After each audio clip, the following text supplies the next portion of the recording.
Hi everybody. நம்ம இன்னைக்கு மீன் வகைகள் பத்தி பார்க்க போறோம். மோஸ்ட்லி பிரெக்னென்ட்டா இருக்கிறவங்க மீன் சாப்பிடக்கூடாது அப்படின்னு சொல்லுவாங்க.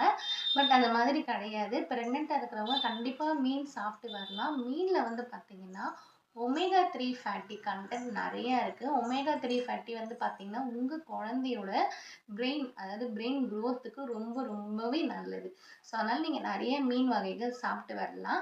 எந்த மாதிரி மீன்கள் நீங்க அவாய்ட் பண்ணணும், ஏன் சாப்பிடக்கூடாதுன்னு சொல்றாங்கன்னா, மெர்க்குரி கன்டென்ட் அதிகமா இருக்கிற மீன்கள் தான். அது எதுல ரொம்ப அதிகமா இருக்குன்னு பார்த்தீங்கன்னா, சுறா மீன் அண்ட் வாளை மீனு, அப்புறம் பார்த்தீங்கன்னா, இந்த காணாங்கெளுத்தி, இந்த கொடுவா மீன் இதுலலாம் உங்களுக்கு நெறைய இருக்கு. ஸோ அதனால நீங்க அந்த மீன்லாம் கொஞ்சம் அவாய்ட் பண்ணிக்கோங்க.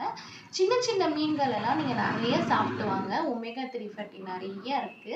உங்க குழந்தையோட பிரெயின் குரோத்துக்கு ரொம்பவே நல்லது.